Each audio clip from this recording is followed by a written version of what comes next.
Hey, you guys. Okay, so shout out to Ben's Discord, Ben and Ashley's Discord, and shout out to Mama Q. So I love how sometimes we're so in love with our own thoughts and ideas that it's so easy for us to ignore or discount another person's opinion or thoughts and ideas. And the topic currently going on right now in the Discord is Canopy of Stars, right? So there's all these, specific definitions. People are saying, oh, when he said Canopy of Stars, he meant under stars in the nighttime. Hey, Susie.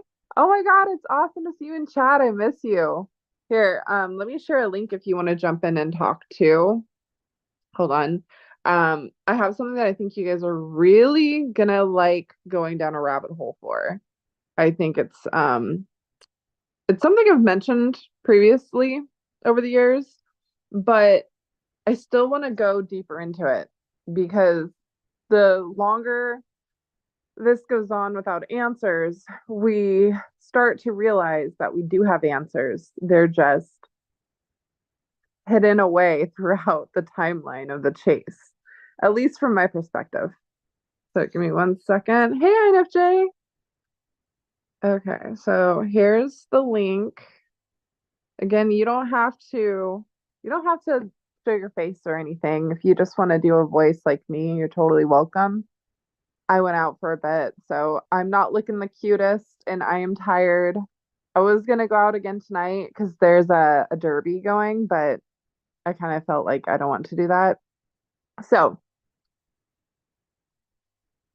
hey Davio, hey Davio, what up? Okay, so the topic in Discord tonight is Canopy of Stars. And Q, shout out to Q, everyone's putting in their input of their definition or their interpretation of Canopy of Stars. And Q came in and she said, yeah, but what about the flag being, put over, um, I can't even think of right now. When you have a death in the military, stuff like that, they put the stars over the casket. She was saying like, this is what it means, this is what it means. And I heard in her message and I was like, yeah, I really like that idea. And then, other people were kind of just like ignoring it or whatever. And Billy Shaw Jr. comes in a little bit later and he drops a screenshot of the auction website and how there was a specific picture that they put, and I always remember that one too, of people underneath one of those American flags, stars. That's what they call a canopy of stars. When you die, they put the flag over your casket, right? And I've always known that, but you like see Q come in and she's like, hey, I mentioned that earlier. And I was like, yeah, she did mention that earlier. But then it clicked with me. With Ben and how he tries to reach out to us, it's always about symbolism and interpretation, right? Now go back to when Fen used to do all those fun interviews and things. He said that if you only do one thing with TTOTC, he said, read my war for me. This is coming from a man who did a treasure hunt to tell a story, and he wanted people to understand that story. Why would he just tell you, if you only do one thing, read my war for me? If Canopy of Stars is symbolic representation of our flag over a fallen soldier's casket, what does that tell you? A canopy of stars would say, go to the chapter, my war for me, right? Again, shout out to Q. Love her when she does stuff like this. So it got my brain thinking again, right? And I've said this multiple times in the past, but sometimes I just don't give much validity to the idea that I'm down, or sometimes I'm down too many rabbit holes. But let me find it real fast. Let me find it. First, let me read the part. And instead of just going down a rant, right, my ranting rabbit hole like I usually do, I want to try and read this very slow and wait for you guys to really marinate in this comment, these actual words that were written by Fen. Okay. Again, he says, if you do nothing except one thing, read my war for me. Now, this is coming from a man who hid $1 million treasure out in the Rockies. And he said, if you figure out 9 clues, it'll lead you right to it and the end of my rainbow, right? Okay, give me a second. It's going to take me a minute to find it. It always takes me a minute. But there's a very, very important quote that he says in the chapter, My War for Me. And it actually brings you to a different chapter in the book. Okay.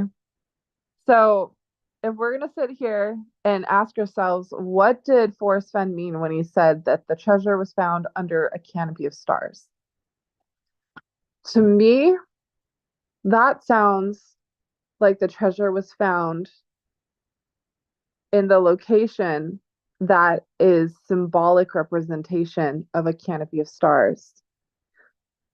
He keeps telling you about the unnamed soldier, the forgotten soldier. He tells you about the yellow and purple flowers. Like, let me read that part real fast.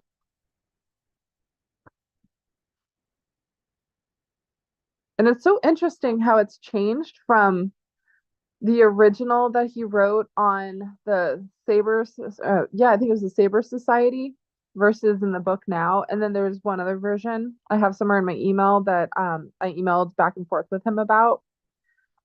But I think this is the most important element of where Warm Waters halt, right? Because if you think back to when Forrest was talking in interviews and saying certain things, only one time, he said that, what was it? He said that physical being, a man's physical being halts. I think that's what he said. It's super important, but hold on. Let me find all the things. Okay. Okay, those words burned in my brain, and I could see them just as clearly now as I did then, when I was so rushed. I took care to replace the stone marker as it had fallen, and smoothed the grass to hide it over. The promise that place had made to me had been kept, and mine to it as well. How innocent and foolish all of that seemed at the time, and even more so that a strangely insidious something began to gnaw on me. This could not be the end of it. There was no feeling of closure at all, no sense of completeness. It was disappointing. Is it fair that no one recalls where those brave French soldiers fell and are now interred in that remote jungle clearing? He says interred. Do you remember what Fenn said in interviews when he talked about the final location where he wanted to die? He said that he was going to inter himself in the final location. And right here, he's talking about how the soldiers are now interred in that remote jungle clearing, hidden from life for 1,000,000 sunsets. After a violent ending, they have been swallowed up in a serenely beautiful place and at the same time hidden by the ravages of time and nature. Those who fell there in that hateful, wasteful, losing war, like the one in which I was involved, symbolisms again, comparables, right, are forever forgotten, save by me. It has been 56 years since that war, and no one cries anymore. That thought is deeply personal and indelible in me for now, 42 years after I was there. My experience beside the waterfall was on December 26, 1968.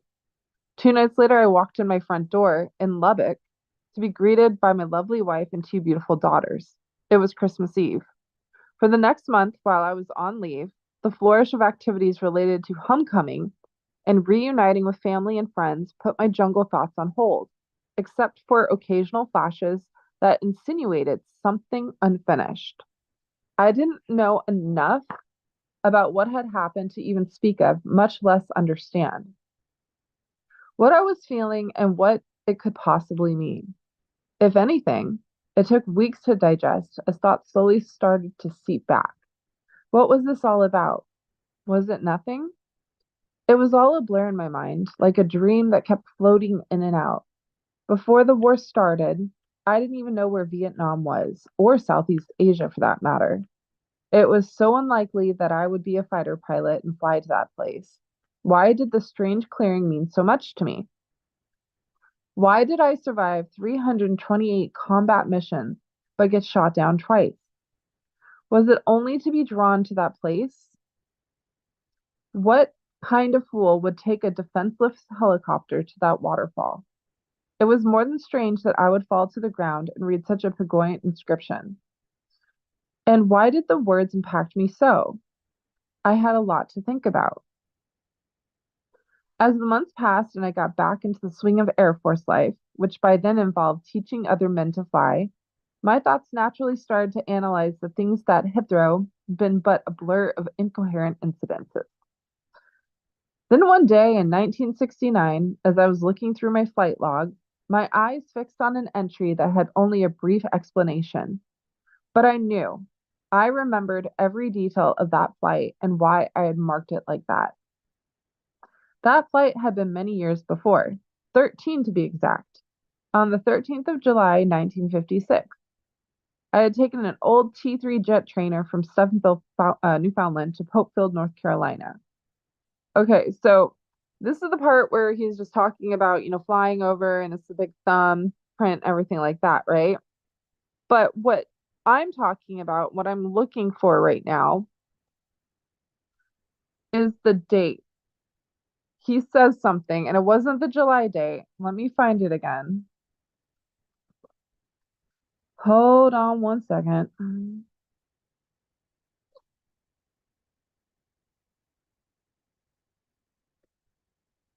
Do, do, do, do, do, do, do, do, do. Think it might. Yep, there we go. Instead of all those medals, I wish I could have been given a college degree in survival, or at least an honorable mention for just having lasted it out. Or maybe when it comes to my turn to die, somehow that year could be rebated and tacked on to let me last a little longer. That year, okay? So we got to go back. What year are we talking about? That year. My personal contribution to the Vietnam War. Okay.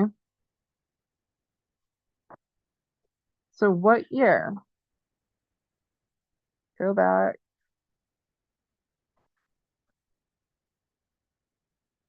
Did you say July 13th? One second. Going down the rabbit hole live as per usual. Okay. God, it's so weird not to have my old channel. Ugh, I miss my old channel. Okay. Um, okay, there's that one. John Wilkes Booth, Philadelphia.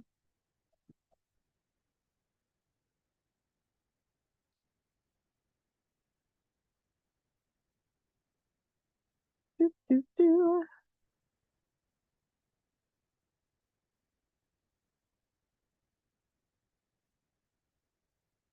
Down the rabbit hole I go, down the rabbit hole I go.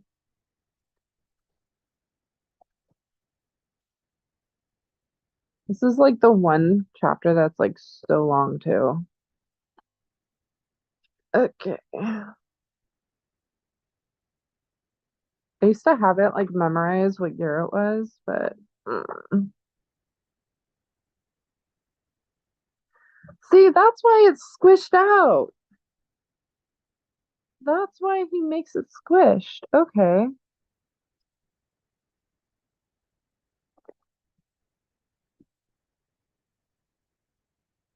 See. Figure out the year. Okay.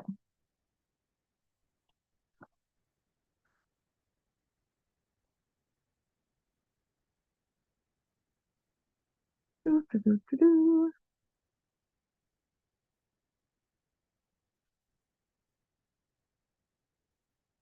Let's see, we've got the option of December 24th. Which one was the exact year? I forgot. I think he says it right. I think it is the July 13th one. Hold on. It's been a while since I even like decided to go down a rabbit hole like this. So be patient with me as I try to find it again. Yeah, Huli. I know. December 22nd, 1968. 60,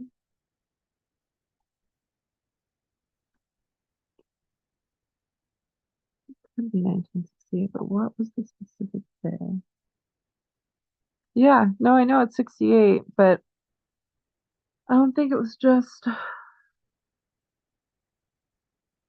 tacked on to let me last a little longer. 1968. Oh, wasn't it? Fun. Hold on.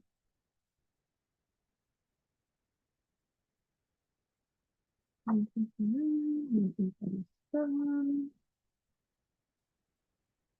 I know, I thought I saw, wasn't it In Love with Yellowstone that had the specific year? Balloon Totem Cafe Caper. That was July. No, June 3rd. No, it's not that one. Oh no. There we go. Yeah, see, July 13th. And then it's squished out. I was right. It's the very last page of In Love with Yellowstone, right before the Totem Cafe caper. So when you read My War for Me, he talks about that year, right? He says 1968. But then he says that the day when he found a way to mix the mysterious clearing of the unknown soldiers with what he was trying to do after being rescued, he specifically said July 13th. So when you go to the last page of In Love with Yellowstone, it shows the stamp. Here, let me just hold on. Wee, hold on.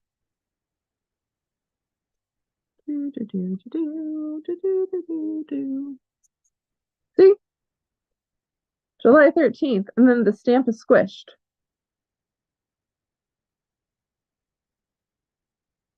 This is the date. He says, if I die, take the year and tack it on to help me last a little longer. July 13th. And then the year was 1968. It's a look at, you can't see the year. Just like My War for Me.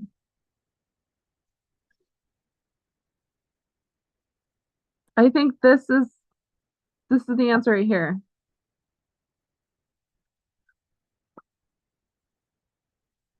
So West Yellowstone, my one-room cabin in paradise, with curtains on the windows, but no heat, no water, and no plumbing. I think there's something else to it. I think there's something else to it. Hold on. Down the rabbit hole we go. Down the rabbit hole we go. Okay, what's the page before this? Yeah, there's only one page.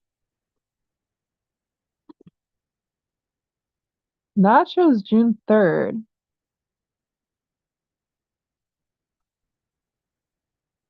And then the other one's July 13th.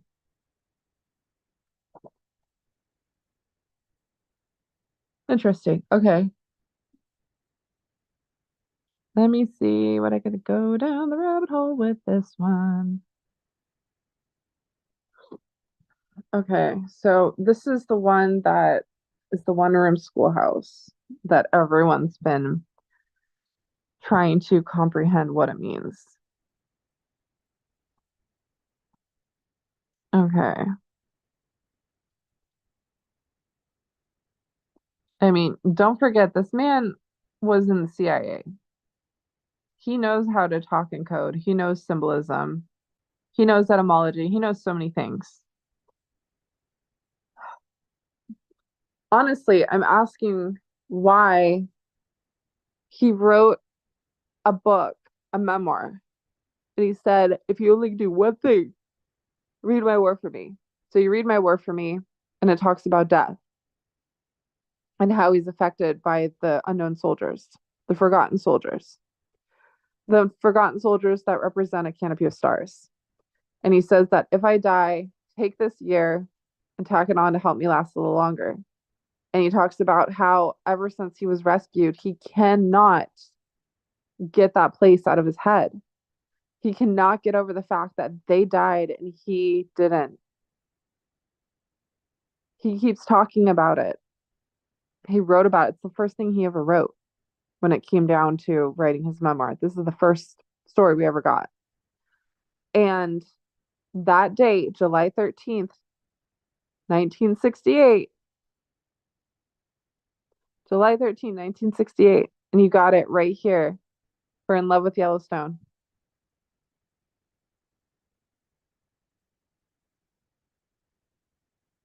Interesting. So he shows you Carl and Ari Simpson and the grandkids. It shows West Yellowstone. Helping father make firewood.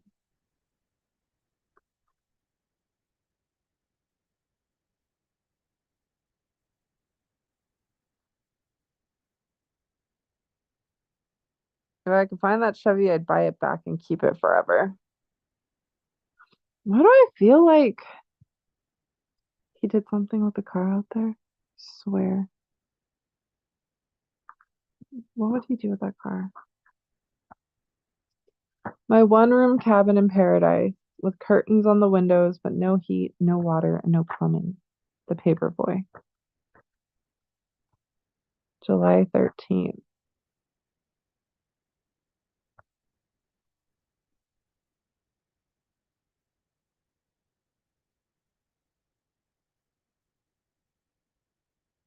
West Yellowstone.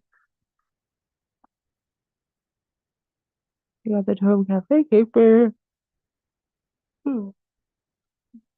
Okay, so let's just go around with the theory that Canopy of Stars is talking about the unknown soldier, the forgotten soldier.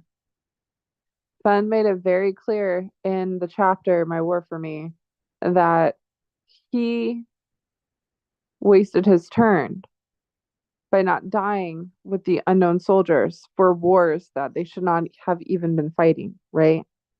Wasteful wars.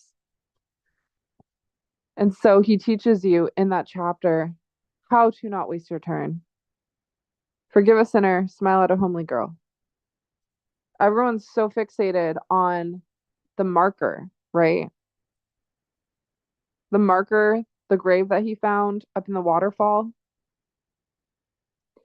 And we're like, what's the name? Is it Brown? Because we know we have to find a home of Brown. No, don't think of it like that. At least I'm trying not to think of it that way. What does the unknown soldier represent? The forgotten soldier. The reason why he did not put a name on the soldier is because he symbolizes all of the soldiers that were lost to wars that they should not have been fighting. And he got stuck in a war that he should not have been fighting. So, what does he do? He witnessed firsthand the horror and the monstrosities that were enacted upon the government that he had to follow. And he tells you, he cries about shooting up a funeral. They tell him to hit the funeral. He finds out it's a funeral of people, children, women, old men. He cries. He's being forced to do these monstrosities because he's been lied to. And then he comes to a place after nearly dying and he finds even more truth about what he was fighting for. He was fighting for nothing. He was fighting for greed, for the greed of the government that put them out there. So why are these soldiers lost and forgotten? The government doesn't care. He's telling you society, the government that you follow, that you think you have to follow, he's showing you that they don't care. So who's going to care? It's going to go back to the chapter Stout-Hearted Men.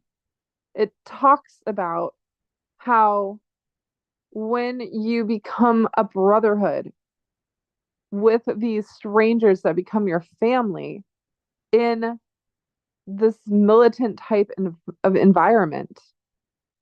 And what's interesting too is that his epitaph said, I wish I could have done things. Wait, I wish I could have lived to do the things I was attributed to, right? And that always brings me back to the story where he tries to go to the university to sign up and he can't afford it. His parents can't afford it.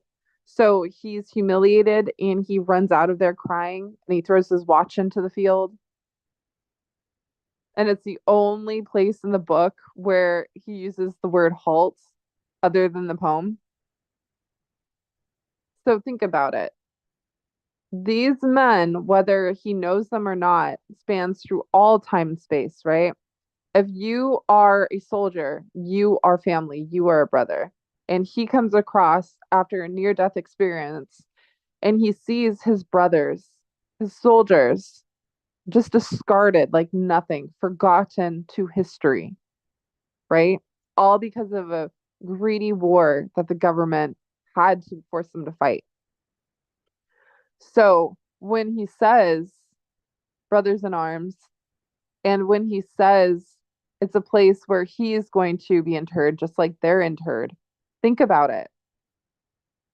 I know the story goes so deep, and I'm not going to stop talking about, the whole Victoria Peak connection and Cities of Gold. I still stand by that. But the reason why I stand by that is because of this greed. That is why the greed came about. That's why they took these good men and forced them to go to these places to fight for a secret CIA war built off of greed so that they could push the opium business over the others. You got CIA, you got FBI, you got all these things. But before you go down all those intricate layers, you make it as simple as possible. What is the story he's trying to get out? He's trying to show you that these men have been forgotten and they need to be remembered. And he is also one of those men that will one day be forgotten, but he says, please don't forget me, remember me. And he tells you to help him last a little longer, take that date and tack it on. That date, he's telling you, is July 13th, and it's giving you the year 1968. That chapter is in love with Yellowstone. So, what did he do? Not once, but twice. Because I've already been to the location in Swatch, Colorado, where you can go and actually see for your own eyes my war for me in living color. That is the first place I ever went boots on the ground. That was my first solution. Soldier Stone. It literally tells you the story of the very description Fenn was giving you in the chapter My War for Me.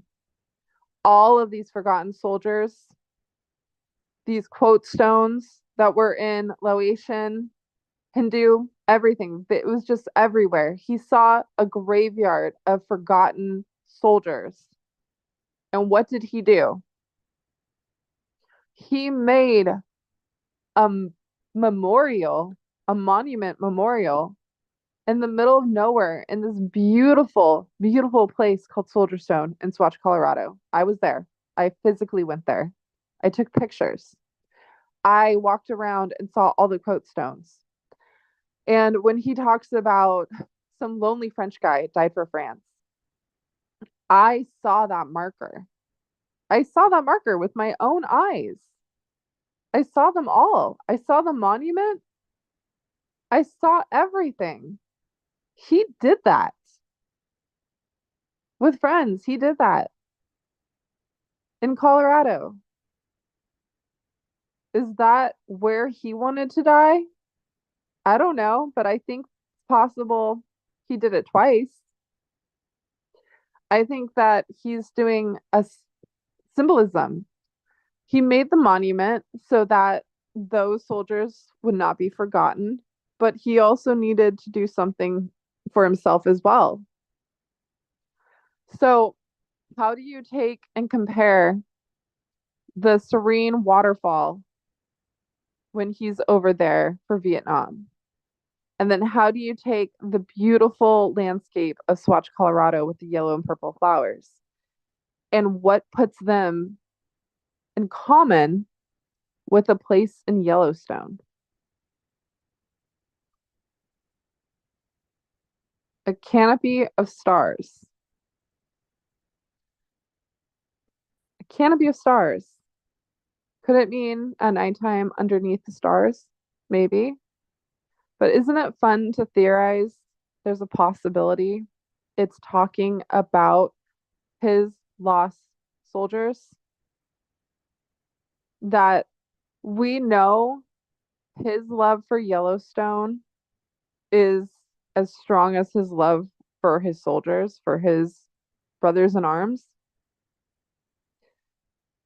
So when you read the chapter in Love with Yellowstone, is it possible that's where you begin it? It's interesting, but he's still telling you a story. He's still telling you, don't forget them. Don't forget their sacrifice. Do not forget what they've done. Even though society tells you otherwise, we're always fighting with each other. It's always about politics, religion, power. We're pretty much already in World War III. We have a potato for a president, and now he's dropping from the campaign. Someone just tried to assassinate Donald Trump, and don't even get me started on my rabbit hole on that one. Trust me, don't get me started on that one. There's so much that goes into it. And we are forced to choose these people to represent us and make us either protected or a target from other countries. And all the while, we are fighting, saying, my God is better than your God.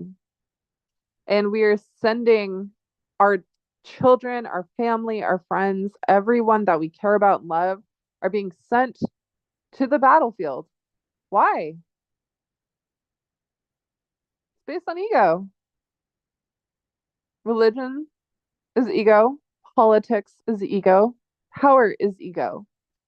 And Fenn was so convinced that he was doing the right thing for his country. He was being a patriot. He was going out there to do what was right.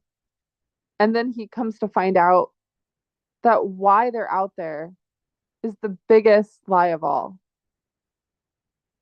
Remember, he was in the CIA. He was associated with the CIA, guys. That's fact. We've all heard it from his own words in different recordings. He's got ties to Valerie Plume or something for the CIA. So many things, right? Do your research. Look into it. The secret war of the CIA for Vietnam was to push the opium trade. The US was in competition with Fidel Castro and over there in Vietnam, and they wanted to be the number one backers for the opium trade. Poppy, poppy, opium trade. So they took all this gold from Victoria Peak, covered it up. Freaking Nixon was associated with it allegedly. Come on, I gotta say allegedly. Gotta love rabbit holes, right? There's so much that goes into it. It's just crazy. But when it comes down to it, the government lied to them. They lost their lives because of it. And they were fighting over ego and greed. So, what's the story Fenn is making sure is never going to be forgotten? That the soldiers are there to remember them, remember their sacrifice, and to leave people alone. He tells you, leave people alone. Aren't you curious why every time the quote unquote finder of Fenn's treasure, whenever he comes out with some type of article or news, it's pertaining to war days. The day it was announced that the treasure was found, that was D-Day. Then the day he came out as the finder, it was Pearl Harbor Day. Then you have Fenn dying on Labor Day, which is known to be associated with all teachers. And the whole thing he's trying to tell you in the book, in his memoir, through his experience in life, is how to be a teacher, how not to waste your turn, how to teach those not to waste their turn. His father taught him how to not waste his turn, right? Now, he learned that huge lesson when he came across that unknown soldier, the forgotten soldier, in the clearing of the waterfall. He's always wanted to be a teacher. He tells you that in all the books. It makes sense that he dies on Labor Day, right? There's so many things that keep happening when it comes to either teaching you not to waste your turn or it's talking about pointless wars. Why do we keep going to war? Why are we fighting for these men who are in the Oval Office or sit in some stupid building? All these men that represent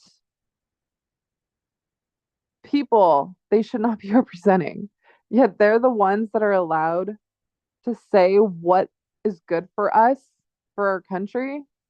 It's mind-boggling. If they actually wanted to do what was right for our country, they would stop making it about religion, power, politics. They would not show their ego. And Fenn was in all of it. He was stuck deep in all of it. So think about My War for Me. Think about A Canopy of Stars. Think about the story he's really telling you. If you only do one thing, read My War for Me. You don't need to read Totem Cafe Caper. You don't need to read any other chapter, not even In Love with Yellowstone. Just read My War for Me. What does it tell you? It says that he originally was so proud to be in that war to fight with his brothers. And then it was revealed to them that they were fighting for a lie. And they lost their lives because of that lie. And then it goes on to show that he got rescued. They did not. And he always blamed himself for that. And then he tries to move on with his life, but he can't. He tells you he can't move on from his life until he makes it right. And how does he make it right? By making sure that those men are not forgotten. So, if there is a monument that was created to make sure that those men in Vietnam are not forgotten, and that is found in Swatch, Colorado, do you think it's possible there's also another place in Yellowstone for that same story? I'm starting to think yes. I do. I think yes. And I think whoever allegedly found this thing, they had to go to Colorado. That was the end game. I think once you symbolically figure out what he was trying to tell you for the 9 clues, that piece of paper in that treasure, it took you to Soldier Stone. But you know what's cool? Even though I'm not the solver, I didn't figure it out subconsciously. I think I did because that was the first place I went. Like, I honestly, that place was so beautiful. Honestly, one of the most beautiful places I've ever seen in my life. Like, Colorado is unbelievable. Unbelievable. And when I tell you, you really are surrounded by miles and miles of yellow purple flowers, I'm not kidding. It is absolutely gorgeous. And I think that is part of the story. Military plane that went down in the no man's zone in Yellowstone in 1946. That's interesting. So yeah, I just wanted to try and get you guys to think about it for a second. We always get so wrapped up in fighting and I'm right, you're wrong, whatever. I'm not trying to say I'm right. I'm not claiming I'm wrong. I'm saying I've got a theory. I'm telling you that I personally have been to Soldier Stone. And I'm not kidding when I tell you this. Soldier Stone is my war for me. Down to the very quotes of some lonely French guy died for France.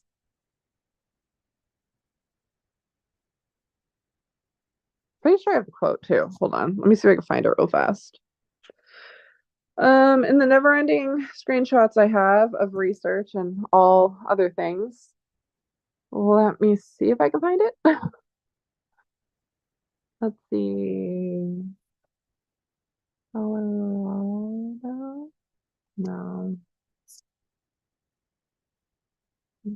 No. Might be that easy. Hold on. It's kind of freaky how smart this thing is, but if it's that smart, I'm not going to be opposed to it. Let's see. Oh, well, there's one of mine. I'll show you Soldier Stone. It was really cool. So, like back when I was getting interviewed by Jenny Kyle, uh, she asked me all these really cool questions and everything, and I did an interview about Soldier Stone. Let me see. I'll show you the picture I took.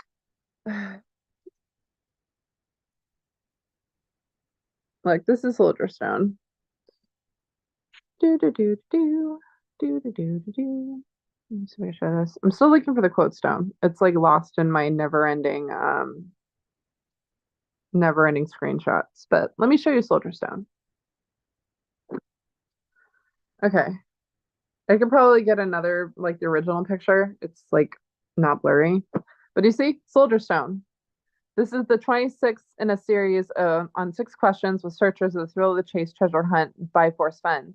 Questions are asked and then answered by those who are enjoying Forced Dare. Thanks to all who are participating. They truly are special. Read how you can participate, right? So you could look it up. I used to go by the name handle Indiana Joni. So that's my interview with Jenny Kyle. And this is when Fen started talking to me, by the way, when I sent him Soldier Stone. This is like the coolest thing ever. But let me show you. Let me go back to my work for me. And let me describe to you in Fen's very own words what he found. Do, do, do, do.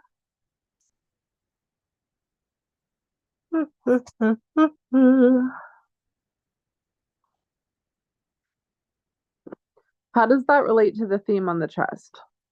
Well, Lucky Digger, there's so much into it. So, remember how it talks about important literature?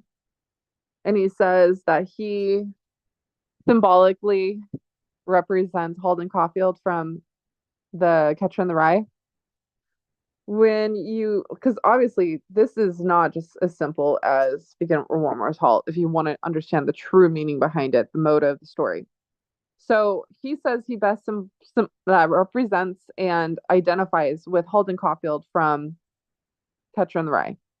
Holden Caulfield is the main character, and he tells you that when he loses his brother, he is never the same again. It takes away his innocence of the world. So he says he wants to be the catcher in the rye to stop the children from falling off that ledge and losing their innocence too, right? So he's telling you he best identifies with this character, Holden Caulfield. Holden Caulfield was robbed of his brother, and it takes away his innocence and his, whimsy of life. Fen tells you in the story that he lost his brother in Cozumel. The edited, published version doesn't tell you what he thinks about how his brother lost his life. But when you read the unreleased journal that Fenn put away, that someone put out, he says, allegedly, I'm saying allegedly, that his brother was murdered in Cozumel. Now, again, remember, I've been spending years researching this, finding articles, connecting things. And I will tell you that Douglas Preston's The Codex, that Forrest went to Preston to tell a story about of his life, and he said, oh, I ended up making a little fantasy story. It's not just a fantasy story. That codex is the Grolier Codex. That codex was discovered by two grave robbers in the Chiapas Mountains nearby Cozumel and unleashed absolute chaos. It was found in a mysterious cave, dry cave, in a wooden box with a jade, I think it was a jade or a turquoise mask, and the pages of the Grolier Codex, some emeralds, and a few other things. You could go online and you could actually find this yourself. You just look up more information on the Grolier Codex discovery. You got to do a lot of research on it, though. Maybe one day I'll do a video on that. But yeah, when that codex is discovered, so this is something that helped me figure out that this was actually the codex in question pertaining to Douglas Preston's book, The Codex. There is a part in the book where Sally Colorado tells the son that the Forrest Fenn character discovered this codex but didn't know how to translate it, right? So he goes to this professor in this well-esteemed establishment and tries to get him to translate it, and they can't do it. They can't translate it because back then they didn't know how to translate Maya hieroglyphs. Well, for one, codexes are very rare in this world. There's only a handful of them that have been discovered. Secondly, there has only been one codex that has been taken to the professor, Michael Coe, of the specific university. I think it was Harvard University. I can't remember right now. It was either Yale or Harvard. And he could not translate it at the time. He did not know how to translate Maya hieroglyphs. There's interview articles where he talks about this. An absolute match to what is being told to you in Douglas Preston's story, The Codex. Okay, that's a fact. That's not theory. That's a fact.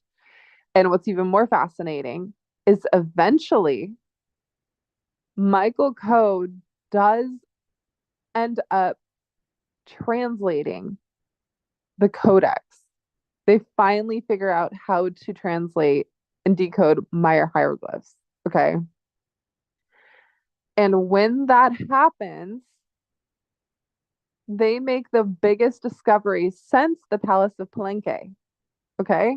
Again, that is fact, not theory. That is fact. You could cross reference that. It is fact. So, what discovery is bigger than since the discovery of the Palace of Palenque? The Temple of the Moon Goddess. Right there in Cozumel, they use the codex to translate and discover a hidden tomb called the Temple of the Moon Goddess. Now, people who are interested in the Seven Cities of Gold mythology will know that the Moon Goddess is actually the guardian of the Seven Cities of Gold. Okay? Goes back to Montezuma and all that other fun stuff. So they discover the Temple of the Moon Goddess's tomb. And when they go inside there, they find out some very important information that eventually ends up breaking even more discoveries loose. Now, remember when I told you the Palace of Palenque was one of the biggest discoveries, and it links back to the actual man who was the inspiration for the character Indiana Jones. And I've said a multitude of times that I traced back both people who were associated with the discovery of Palace of Palenque were tied to Fenn and to Douglas Preston. I've got that. I've got the books and all that fun stuff. Anyways, they go into the, Temple of the Moon Goddess and they discover information that tells them there's a hidden door they didn't know existed in the Palace of Palenque. So next thing you know, they go to the Palace of Palenque and they find that hidden door and it takes them right to the sun god. And it has one of the biggest photographic discoveries in existence, especially when it comes to the Mayans, okay? So they go into this room and it's got the actual king of the Mayans. And it's known as, you've seen the tomb where they like took pictures of the tomb, how there's carvings, and they say it looks like someone either looking under a telescope or if they're on some type of alien device. You could look that up. It's one of the coolest things ever.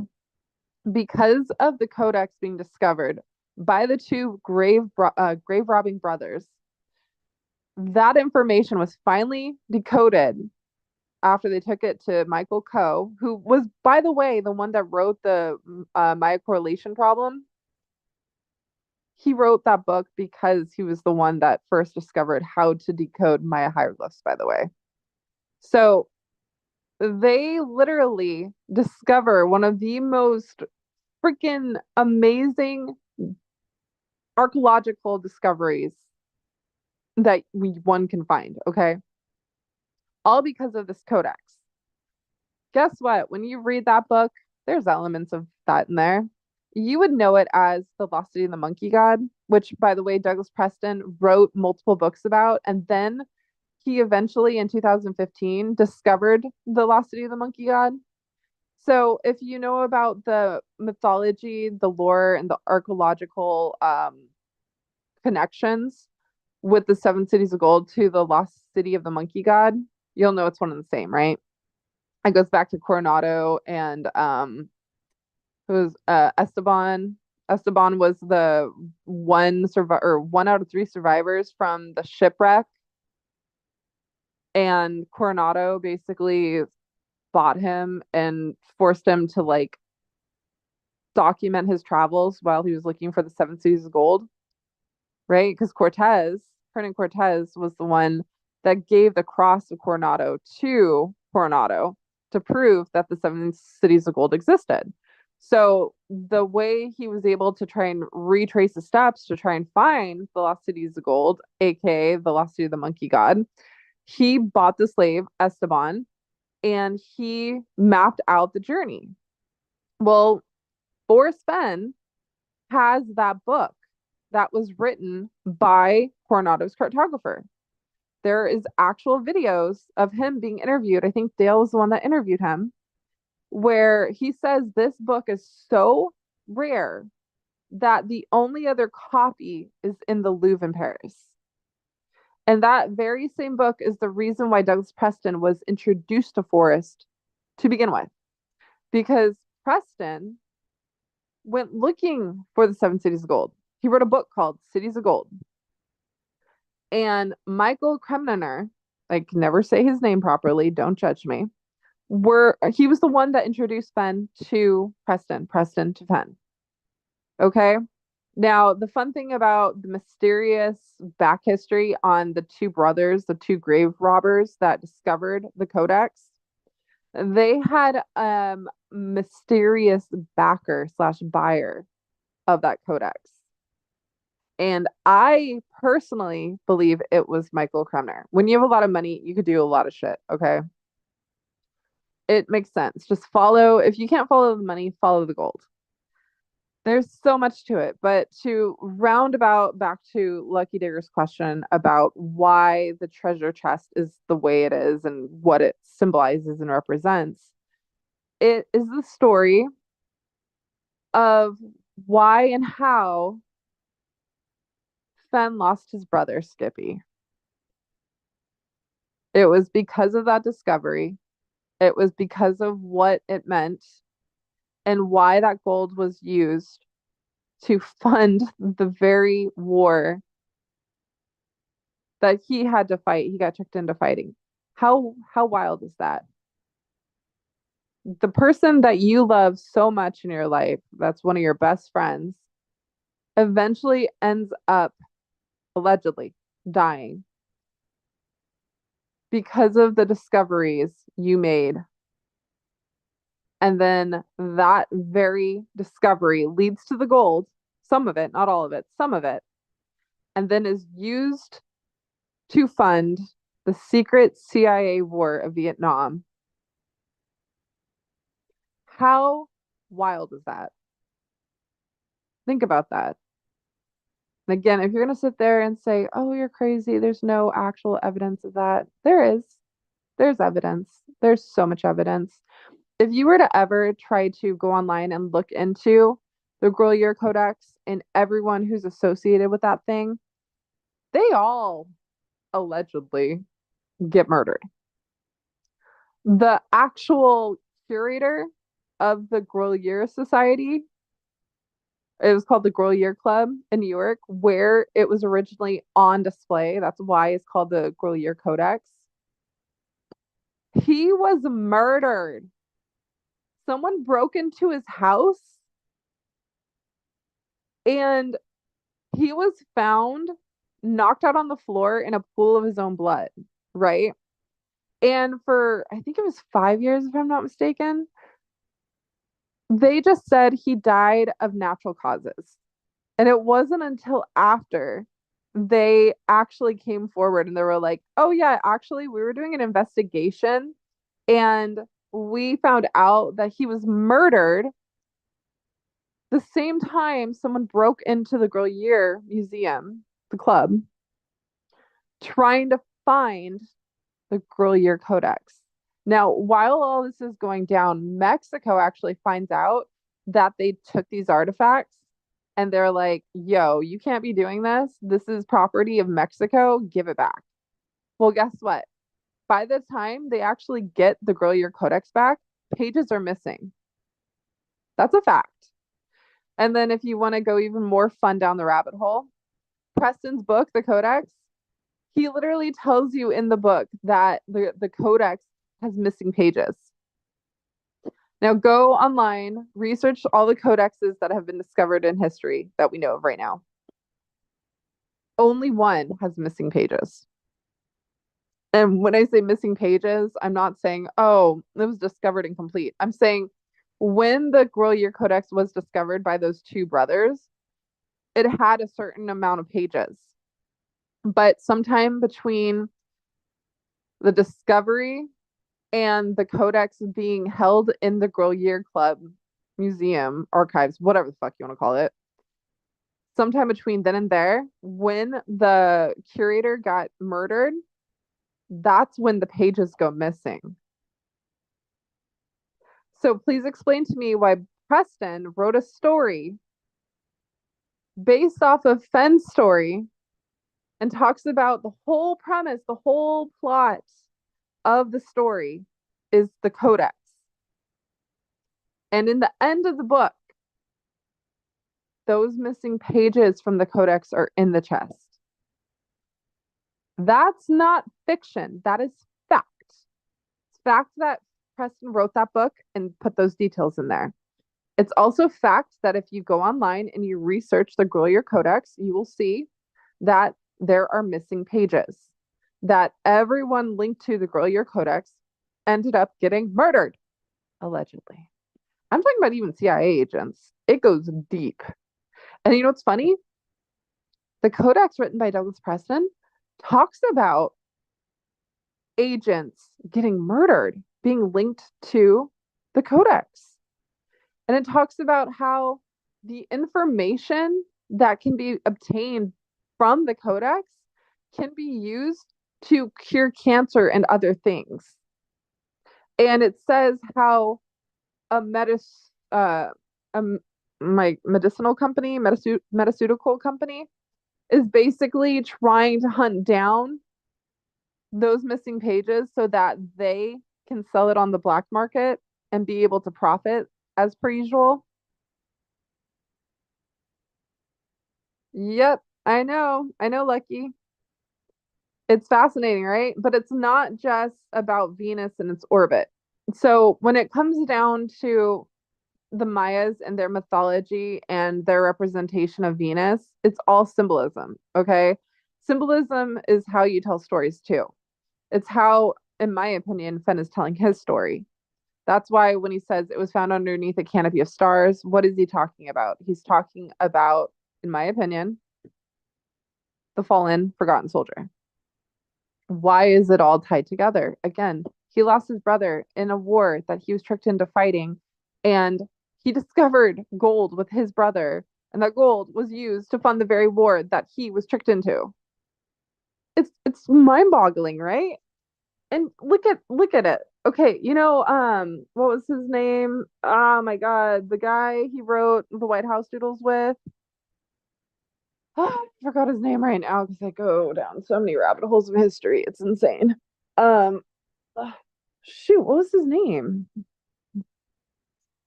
Yeah, no, I know that. I know that. Yes, but not all cancers. Well, this is the thing. What's really twisted is that all these artificial products that we are ingesting and putting into our body, we are poisoning ourselves. The air we breathe over here is poison because our government is freaking poisoning us. Okay, like that's not a theory, that's a fucking fact. And all the people that are, doing natural remedies, medicinal properties, things like that, the things that the pharmaceutical companies do not want us to know. Anyone who's like able to come out and say, "Hey, I cured cancer," in like the most healthy, natural way possible, they always get allegedly murdered. It's so fascinating. But this is my point. Yes, Ehrlichman. Thank you. Ehrlichman. Ehrlichman.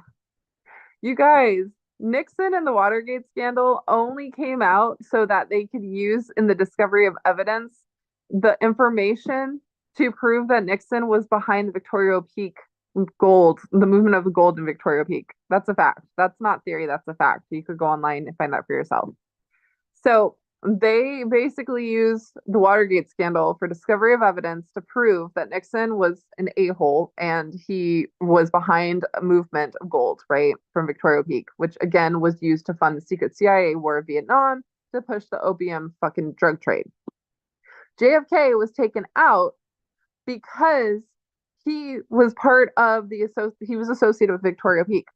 Jackie Kennedy was also associated with Victoria Peak. After his assassination, Jackie Kennedy met at Fenn's house and met a man secretly that knew everything there's to know about the Seven Cities of Gold and Victoria Peak. Look it up. And she personally edited this book for him. They published it together. And you ask yourself, why is Ben telling you Jackie Kennedy came to his house and stayed and sipped on some Corbel brandy? There is so much to this. And I hope one day it's actually put out there instead of just symbolically. Because remember, Ehrlichman and Fenn wrote a book called The White House Doodles. They had all these beautiful copies. I personally saw one when I was at his house when he showed me the library. They write this book, and Fenn's lawyer comes to him and he's like, "Forrest, you're gonna be sued like I forgot how much it was. It was a lot of money." He's like, "You're gonna be sued so much if you put this out." And he talks about how it's very dangerous and he could possibly die if he puts it out. White House Doodles, fascinating. So what do? They have to destroy all the copies except for like three. He like mails two out to like people he trusts more than anything, and then there's one that he had left in his library. Ehrlichman magically dies. They say of natural causes, of course. Did you know Ehrlichman? Look it up. It's not. I'm not making shit up. Look it up. Ehrlichman was going to be a whistleblower about Nixon and his involvement with Victoria Peak. and he had an anonymous witness that was going to come forward with him. Ehrlichman magically dies of natural causes. The anonymous witness disappears. Explain to me why in the chapter, the picture for the chapter Gypsy Magic, you can see the same sketch drawing from White House Doodles in that image. And then also a little bit down below, you see the word Nixon in the grass. If I'm making it up, man, I've got some interesting imagination, right? Yeah, Watergate, like, and then so this is my favorite thing too. It's like, okay, why did they take a JFK out? Everyone says, oh, it's because of oh my God, what was that thing with Florida or whatever? Forgot the name of it. Bay of Pig scandal or something. It wasn't just that. It was the fact that Nixon knew John F. Kennedy was associated with the Victoria Peak, right? He was obsessed with it. Him and Jackie were obsessed with it. So why did they take him out? Because of that. Who took him out? Well, go to Packer Jack's book. Finding Skip. Interesting. What does he tell you? Lauren Hall, a CIA agent named Lauren Hall, he says was not only DB Cooper, the infamous DB Cooper that ended up after the whole DB Cooper heist went down, pushing the gold standard movement, which meant if you own gold, you had to come forward. At the same time this is going down, a family who's tied in with Doc Noss is like, we know we found the Victoria Peak gold, but they can't do anything about it because if you have any gold over $100, you have to report it to the government. That's fascinating. That same agent, Lauren Hall, the same one who was in ties and league with Fidel Castro, one of the competitors for the opium trade against the US and Vietnam. Interesting. He ends up getting betrayed by Fidel Castro. So what does Lauren Hall do? He creates an entire secret society dedicated to taking down Fidel Castro. Wow. And Packer Jack tells you Lauren Hall not only was a like D.B. Cooper, right? He tells you he was the one who assassinated JFK. Wow. And this is a man who's in the Chase community, pops up out of nowhere. He has all these interesting discoveries and ties. He wrote a really good book, you guys, like really good. So if you're gonna sit here and say, wow, this girl's on her, like off her rocker, she's live and she's off her rocker, then explain to me why another brilliant man in the Chase community comes forward and writes a book and he talks about D.B. Cooper, the assassination of JFK, secret societies, all that other fun stuff that I've been talking about for years. Every time I go live, you guys, I'll add on to stuff, but I never change it. I never change it. I'll add on because I'm always continuously discovering more information. But that's what's wild. So you got to look at it in layers. It's an onion. You could look at it in the most simplest layer there is. A man hid a treasure worth $1 million out in the Rockies, and he left you 9 clues in a poem to go figure it out. Why? Why did he do that? Is it a hoax? No, it's not a hoax. But this is the thing. Remember, Ehrlichman and Fenn wrote a book, and they were told if you put that out there, you are going to be sued millions of dollars and you're probably going to die. Do you think a maverick who knows the real information about what is being hidden from society, a maverick who lost his brother to the very war he was tricked into fighting, do you think he's going to actually listen to that? No, he's going to be smart about it. He's going to write a book called A Memoir, The Thrill of the Chase by Forrest Fenn. And he's going to let people read between the lines. How are people going to read between the lines? How are people going to know what to look for? Why would anybody even care? Think about that. Why would anybody care? They don't know him. They don't know his brother. They don't know anything about Victoria Peak. They know a little bit of information about the Watergate scandal, but why do they care? Where does that come from? What does it benefit them? You got to think about this. It's all about ego, right? What is more ego than promising the world riches? You want to change your life? You want to not waste your turn in life? Go out there, make yourself a millionaire, figure it out, outsmart me, and you could have this. Oh, challenge accepted. I don't know who this man is. Do I really care? He's a stranger to me. But he's offering me an opportunity to fix my life and become a millionaire because society tells me I can only fix what's wrong if I make more money, right? So you selfishly start the chase because of your ego. You're like, I'm going to outsmart this man. I'm going to fix my life. I'm going to get this money. But then you eventually start to learn. You start to see that it's not about society and how society perceives you. It's not about how much money you have. It's about who you are and what you do with your turn, and you don't waste it, right? But what else is he doing? He's making sure it goes global. He's making sure that not a single person doesn't know about the thrill of the chase and his story. And his story is his brother's story. His story is JFK's story. His story is Montezuma's story, or at least a piece of it. Do you see how that works? He wasn't going to give up telling the information story he had. He just figured out a way to do it without getting caught or without being sued, whatever you want to call it. The government's watching him, right? They're like, you share any information about this, you're done. So what does he do? He gives him a middle finger. He's like, hey, I'm going to go put this on property owned by the government, but I'm harmless. I've been collecting things. I've got a passion. I'm an archaeologist without being an archaeologist, right? Self-taught archaeologist pisses everybody off. He writes an article called The Mother of Indiana Jones and how these PhDs were so bent because he created something called the Clovis Cash conference or whatever. And it was like huge. It was huge. And they're like, how dare you? You don't have an archaeological degree. You don't have any information about what you're supposed to do. How dare you purchase something called San Lazaro?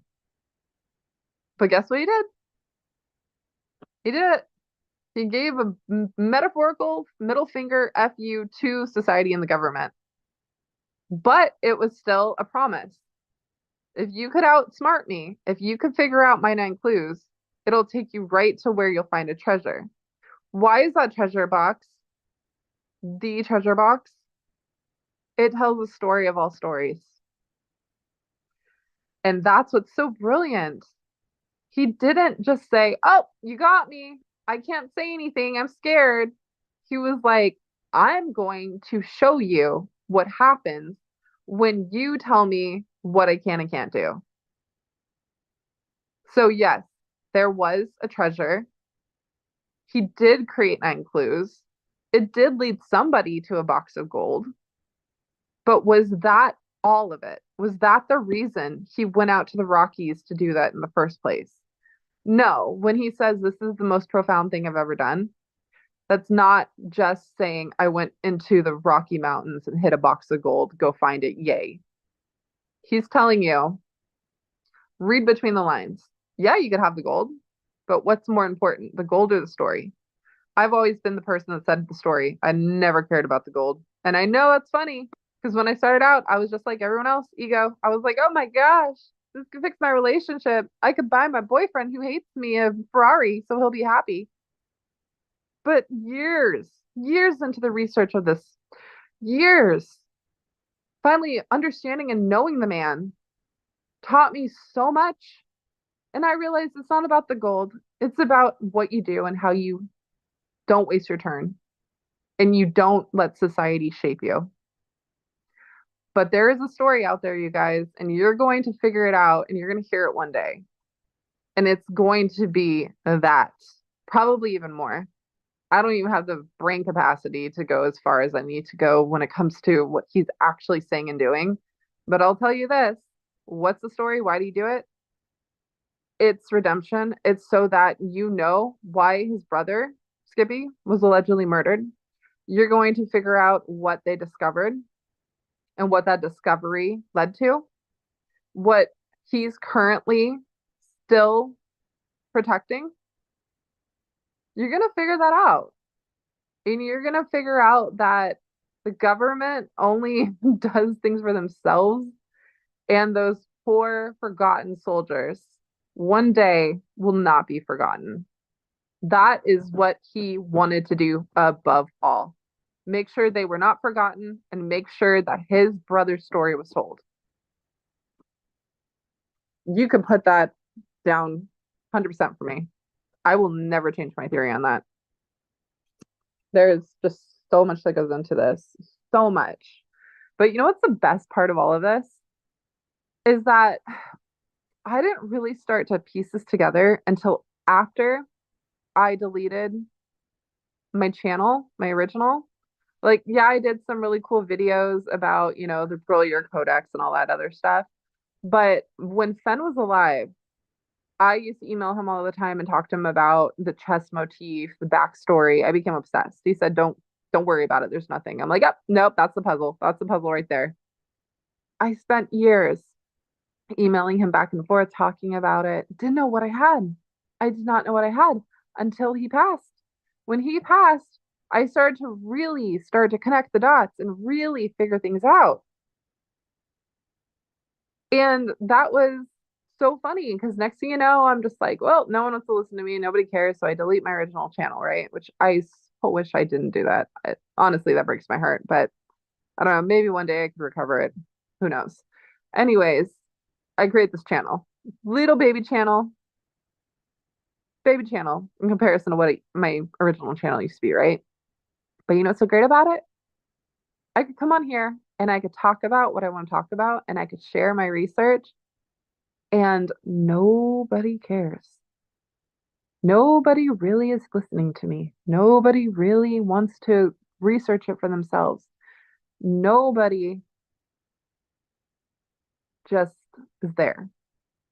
So I could continue talking about what I talk about, showing the patterns, doing the things that I do. Sleep, I could sleep at night. I don't care. It's not it's not going viral, it's not going global. And even if it did, I would not change a single thing that I'm saying. Honestly. Oh, lucky. One day you might connect the dots too. One day. The same as the goddess in Greece and Rome. The moon goddess. So that's the interesting thing with mythology and everything. So you would associate the moon goddess with Minerva or Athena. There's it's all the same story, just different points of view, different interpretations for different timelines and different religions. But for the Mayans, the moon goddess, right? Okay, so you've got the sun and the moon. The sun was Ra, the moon and the stars was Isis, right? Oh, hi, John. I'm not calling you nobody. I don't mean people in chat or nobodies. I'm just saying collectively. You know how I go live all the time and I'll talk about stuff and everyone's just like, uh-huh, okay. They don't even really listen. They hear me, but they don't listen. And I'll say, oh, the treasure chest was actually a reliquary chest, and it's a reliquary chest because it has a hidden compartment, and that's what they used to hold a secret relic in that chest, right? And everyone was like, Hattie, you're crazy. That's just a simple treasure chest. Ben said it's just a simple treasure chest. And then just recently it was proven that it's actually a reliquary chest and it has a hidden compartment. And everyone's like, oh, okay. Candy actually said that years ago. And I remember when I said, oh yeah, there's actually two chests. Actually multiple. There's multiple chests. There's not just two, there's multiple. Everyone's like, Candy's crazy. Okay. What did we figure out? Will we find out? There you go. Um, I feel like we should just go down a list of like all the things I've been saying over the years, and then eventually one day you guys are gonna come back to my channel and be like, oh shit, she's right. Like, no, I'll say this. I'm not taking credit at all for Lauren Hall. That's Packer Jack. I'm not taking credit at all for Victoria Peak. Those are other people, especially Amy Gwen. Amy Gwen was like one of the first people to ever come to me and talk to me about Victoria Peak. And I was so just like in my own rabbit hole, in my own like, oh, reliquary research, codex. Like I wasn't there to figure out where it connected to Victoria Peak yet. So I was like, why is this lady talking to me about Victoria Peak? I don't care about Victoria Peak. What do I do, Victoria Peak? But that was the element that I was missing that connected the whole DB Cooper and the just everything. It's just wild. That was the one element I was missing for years was Victoria Peak. So once I finally discovered the pieces of the patterns that connected on my own, I was able to do more with the other information I had and be like, oh, okay, this is what the story comes to. So I'm over here in the land of reliquary chests. That's my discovery. That's my story. That's what I could actually take credit for, right? I'm the one that became obsessed with the chess motif, spent years researching, studying, discovering Parzival, like so many things, right? And then it connects and connects. And then I'm like, okay. And then I start talking about the codex. That's my thing again. I took the codex and I found Grolier Codex. Did other people do that? I don't know. If they did, it would be awesome if they came forward and shared what they know. It would be great to collaborate. But that's kind of the tricky thing about, you know, the chase community is they hold a lot of information to themselves. But I will say, me personally, I will go online. I will share things. I share the Grolier Codex. I share the Codex story of Preston is Ben's story. I share that Skippy was allegedly murdered. I share that there's so many tie-ins with the CIA and the cover-ups. I share that my war for me and the story of Vietnam links back to all this other stuff. But the story of Vietnam, I didn't know what I had fully until I understood Victoria Peak. And then I didn't realize why Fenn was talking about Ehrlichman and Kennedy until I figured out the pieces to Victoria Peak. It's been years, you guys, years of research and talking to people and different collaborations and different rabbit holes and different articles. I can't tell you how much research has gone into this, but I will say that it's kind of pick your level type experience. Do you just want a story about a man who collected things and decided one day to hide a box of gold in the Rockies for you to find? Then that's your story, and that's totally okay. Do you want to have a story about someone finding it and it changing their life? Okay, that's fine. Do that too. There's nothing wrong with that. Do you want a story about a man who's dying of cancer and he wanted to find a way to be remembered? Go for that too. Do you want a story about a man who lost his brother and he wants that story to be shared with the world? You can do that too. Do you want a man who is tied in with the CIA, who was tricked into fighting the very war that was the reason why his brother was allegedly killed? Go for it. And do you want a story about a man who's tied in with CIA that's associated with a society that has gone down back generations? It goes all the way back to the Oracle at Delphi. It goes all the way back to Cleopatra, Alexander the Great, Nostradamus. Do you want a society that has schools of knowledge sprinkled throughout the world that put out puzzles for those that know how to read between the lines to find them? Go for it. Do you want a story about how the reason why we are literally killing ourselves over politics, religion, and ego, power, why we're doing it? Do you want to know that story? Do you want to know about the people and the literature and the architecture, the paintings, the poetry, the mythology, how it all goes back to one person and one story? You could do that one too. You could do so many levels. It's kind of like a pick your own adventure. It really is.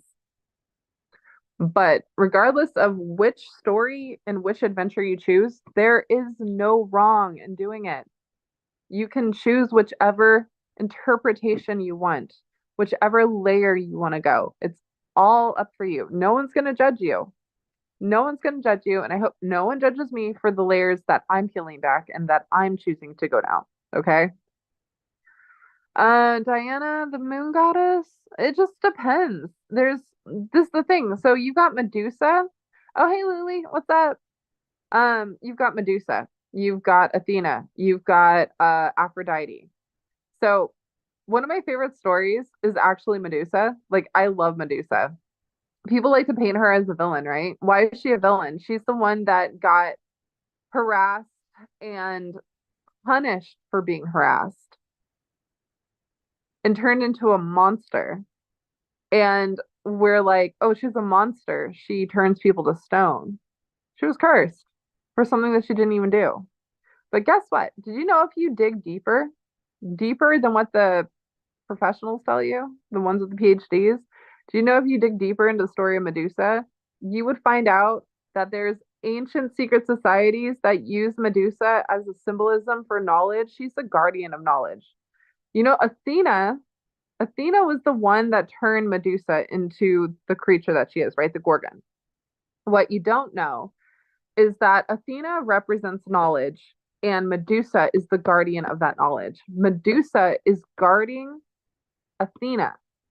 And if you were to go into all the archaeological archives or whatever you want to call it and find all the stories and all the different buildings, one, for example, best one I could give you is the Rosslyn Chapel, okay, in Scotland, Edinburgh, Scotland.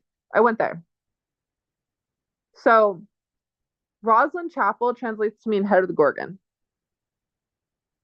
Just that's like, okay, that's dope, right? So I get there and the person who's like doing tours and stuff, I'm like, yo, where's Medusa? Where's the Gorgon? They're like, what? I'm like, how can you have this place called Head of the Gorgon and not have a Gorgon? And she's like, of course we don't have a Gorgon. We never have a Gorgon. Literally, it takes me like not even 5 minutes. I walk right up to the Gorgon in the carving of the building. And I'm like, well, then why do you have a Gorgon? She looks at me and she's like, oh my God. I'm like, yeah, it's amazing what happens when you actually know what you're looking for. When I woke up this morning, my hair looked like Medusa. Thank you. That's funny. Yeah, so Rosslyn Chapel has a Gorgon, right?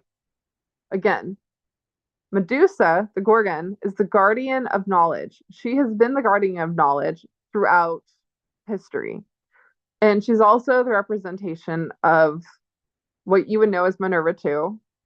You know how there's the story of Minerva and the spider, and then there's Athena and Medusa. Like, there's just always different interpretations. Same darn people, same darn story, different interpretations.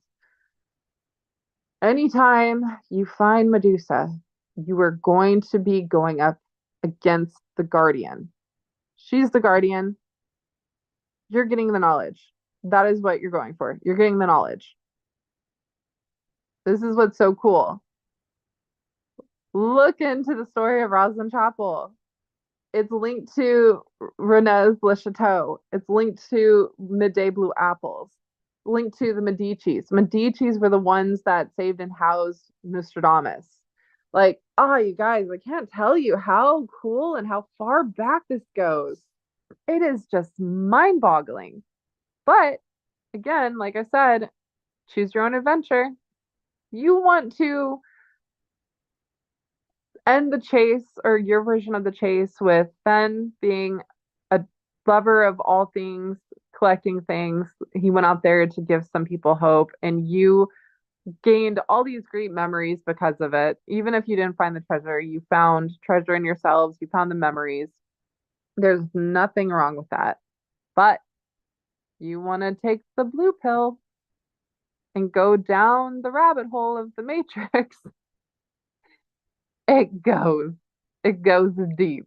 And every time I think I finally get to the bottom, another trap door opens and I keep falling more. Like, I'm telling you, it's one of the coolest things ever.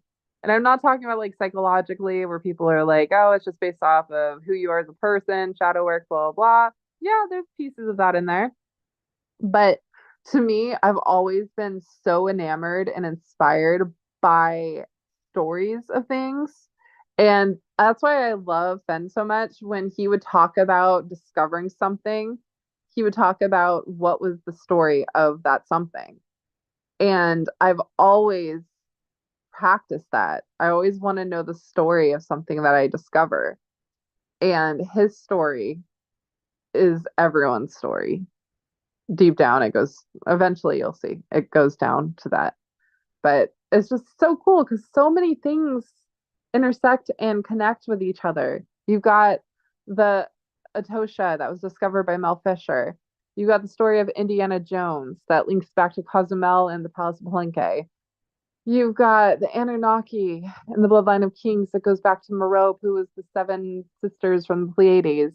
You've got just so much. You got the Troubadours, who are the guardians of the knowledge that goes back to the bloodline of Solomon, and that's actually linked into the prophecy of the Oracle of Delphi. The Oracle of Delphi was of the bloodline of Nostradamus. Nostradamus goes into even more fascinating things. It's just, oh God, you guys, it's the coolest thing ever. And then it's just so funny because then I got to be like, oh, shoot, I got to just go back to reality. I got to present to myself to society. I got to go to work. I got to do a 9 to 5 to survive. But sitting there knowing that this world is full of magic and secrets, some good, some amazing. And it depends on which layers you want to peel back. Trust me. I used to be at the first layer, right? I would be like, I don't want to do that. That looks dangerous. Oh, I don't like anything about the Rocky Mountains and the mountain men. That just it used to literally I roll my eyes and be like, ew, I don't like that. I'm not into camping. Nothing like that, right? After years of looking into, researching, and reading the stories of Fenn and his memoir and the places it took me and the things that I discovered and things I learned, I completely changed as a person. I'm telling you, if I were to go in time, back in time, and meet who I was when I was like 16, 17 years old, I would probably punch her in the face. She was so shallow and vapid, and she only cared about boys and parties and the most, you know, materialistic things. And now the things that are my passion, the things that I'm passionate about, are the story, the knowledge, especially the forbidden, hidden knowledge that we're told from society that we shouldn't know or we're not allowed to know. It's my favorite thing. It's so wild that this is what our life is. We could choose that. Either we could sit here and we could be like, okay, it's Saturday. I could go out, enjoy my time before Sunday, which is probably going to be chores and groceries and getting the house together and doing the kids' lunches and then going to work on Monday. Or we could be like, we are living in a time where everything that we've ever wanted to know is at our fingertips because of the thing called the internet. And even if it's not the internet, you could use the internet to find information where you can travel and find even more information in buildings like Roslyn Chapel. It's so cool. It's so cool. And that is a gift I was given by Forrest Fenn himself. So, no, I did not find a box of gold in the Rockies. What did I find? I found the coolest hidden secrets of the universe. And that's all I've ever wanted to know. So, if you ask me, I'm happy. I'm happy with this chase. I'm happy with what I've discovered, regardless of what has happened in my life because of the chase and how I'm associated with it. It doesn't matter. All things happen for a reason. All things, good or bad, must end. I understand that. I'm slowly working through that. But to know that there is just a world of books and knowledge and magic and secrets and discoveries, all because of the chase. And it's funny to say that. You would think, well, why don't you go outside? Like, how is it so hard for you just not to go outside? I don't know. I was too busy caring about what boys thought I was cute and what parties I was going to.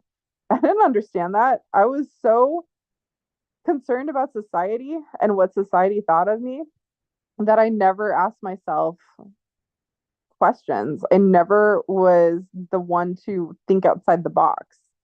And that's what knowledge and imagination have in common is there is no limitation to imagination.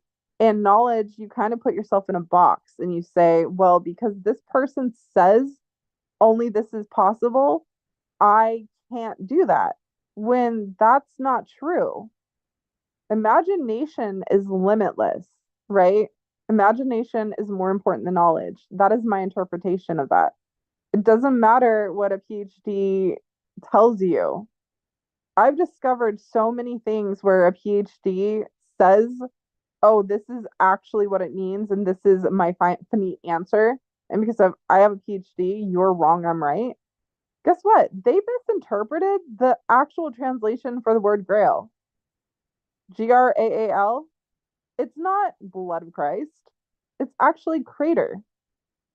Crater, spelled with a K. Krayter.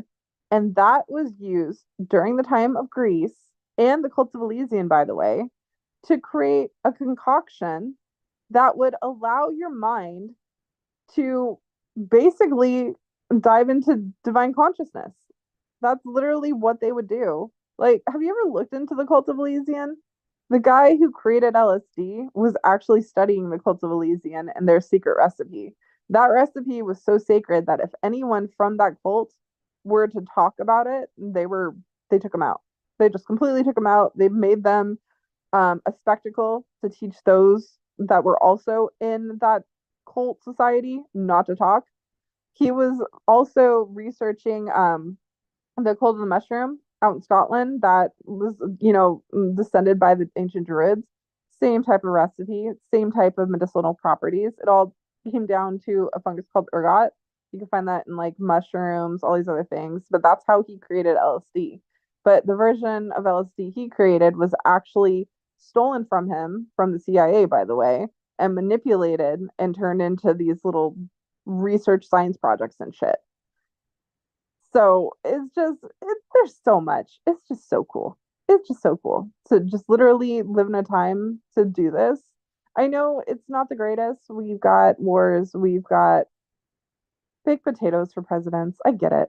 I get it. But regardless if it looks like it's a very bleak time, there's always a silver lining. Chaga! Roslyn Chapel was formerly called the Colgate Chapel. Yeah, I know. I know, Lucky.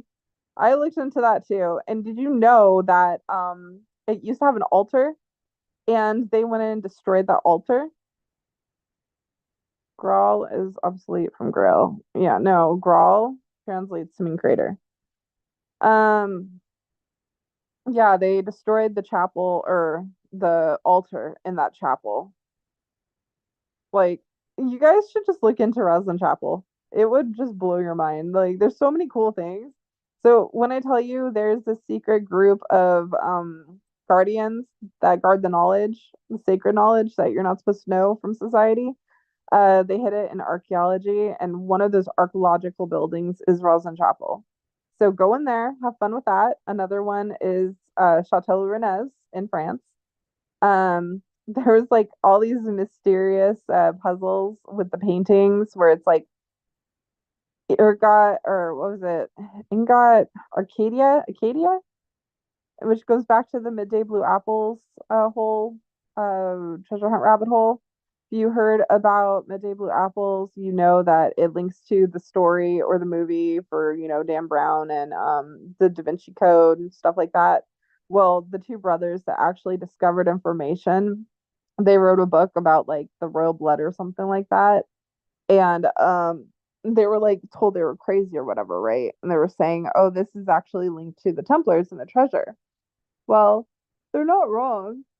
But in order to figure out what they're actually talking about, first you got to go to the story of Parzival and crack that. That took me years. And the reason why I discovered Parzival is because I cracked the code for the chest motif for Fenn's treasure chest, the reliquary chest. That answer takes you to Parzival, written by Wolfram von Echternbach, who was a troubadour and a guardian of the knowledge. And in that book, he literally tells you that Solomon's bloodline is key to all of this, and it links into Nostradamus and all these other mysterious things. I talk about this all the time. You're not shy about this. Anyways, it goes and goes and goes. It's just so many layers. It's so cool. There's all these puzzles throughout the world, throughout history. Like, tell me why the Vatican Library finally released that they had the Lost Book of Nostradamus in their library, which, by the way, is a part of the Library of Alexandria. When the fire happened, it was actually a distraction and it was stolen. Some of it was salvaged and saved, the other parts were stolen. And these guardians of this knowledge, they're the ones that hold this knowledge. And then the other ones, the Vatican, bad guys, they have a lot of stuff in their library. That is why it is damn near impossible to get into the Vatican Library unless you are invited. So there's a lot of interesting things. And I've been working on the puzzle about Nostradamus. He wrote a letter to his son, who was like an infant at the time. So the way in which he wrote the letter was for his son in the future. And he told him how his prophecies, they he basically made it so no one could decode it except for his son, and he taught his son how to decode it, right? He's like, you're going to need to do this, this, and this. And he says that I think the key lies with my heart or something. Well, with troubadours, the way in which they would write, like, this is why they say it was like the courtly love or whatever. They always thought these were like horn dog men that were obsessed with women, but reality was they were guardians, and the way in which they would tell you their secret was through etymology and love, right? So the secret that they're hiding is in the name of the woman. This woman, they were not actually in love with a woman. They hid the secret in the name of the woman. Prime example is Edgar Allan Poe and how he wrote about Annabel Lee. Annabel Lee is the story of Merope from the Pleiades, the Seven Sisters, and how you would also know the story for Medusa. Anyways, Poseidon, he's an a-hole sometimes.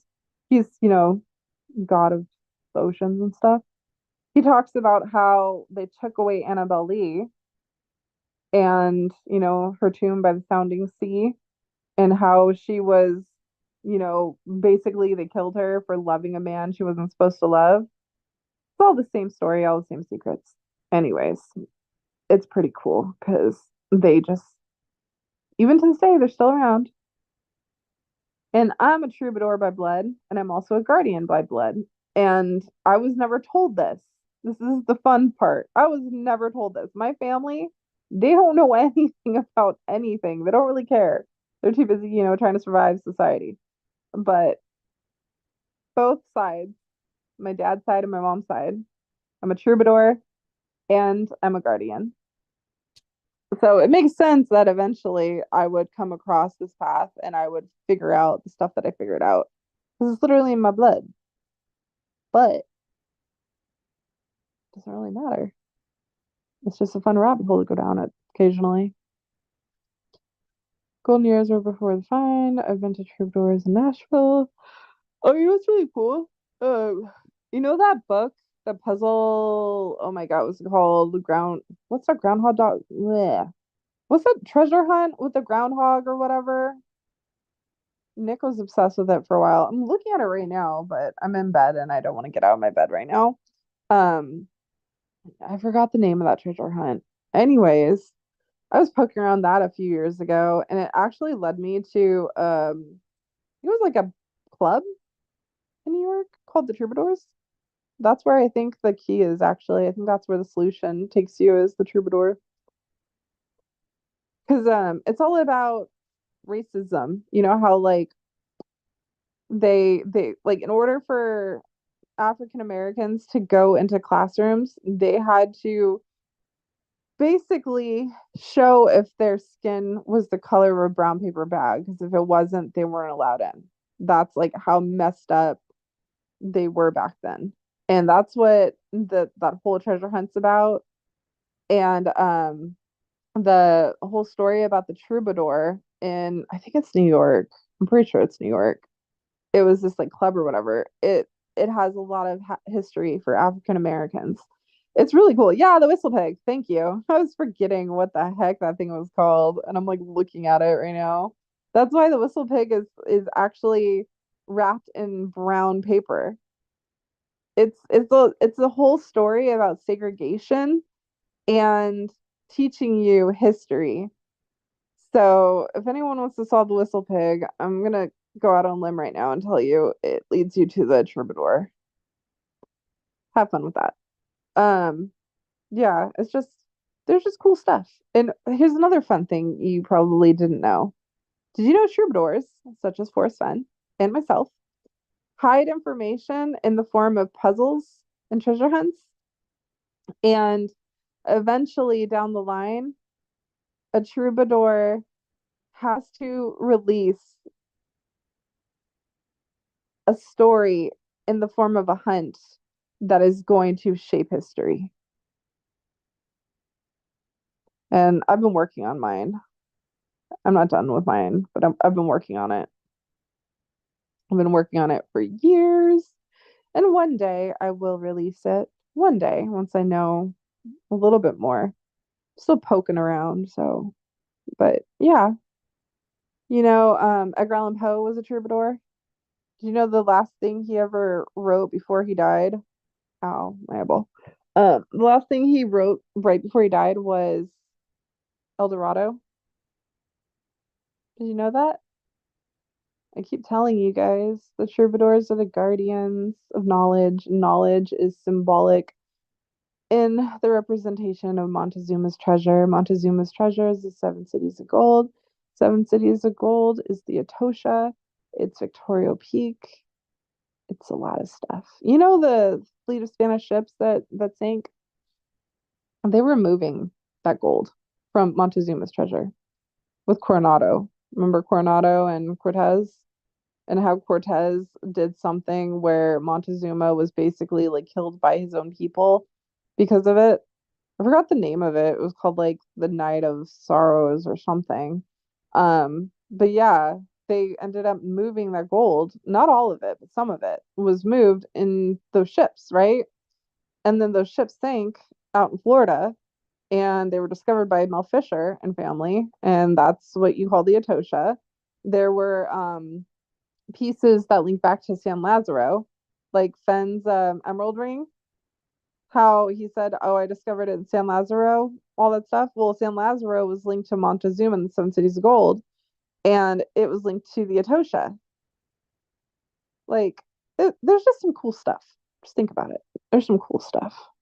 So you got all these interesting stories. You got Preston freaking discovering the Lost City of the Monkey God in 2015 when he wrote the codex, what, back in 2003 or something? And he talks about the Lost City of the Monkey God in Honduras, right? So let me ask you this. How can you write a book in 2003 and talk about the Lost City of the Monkey God being fiction, and then in the future, in 2015, you actually discover that fictitious place? Think about that one. And what's really interesting too is Honduras. Honduras was where Cortez and Coronado were following the Seven Cities of Gold leads. Coronado, he went everywhere. He did all the things. So there's poetry, there's songs, there's chess motifs, there's archaeology. There's just so much. I think the architecture, that's probably one of my favorite ones they do, is they hide the stories in architecture. And the fabrics of tapestries, that's another cool one. Mythology is probably my favorite one. Whenever you hear like fairy tales, stuff that can't actually be real, that's where you actually find the true history of society.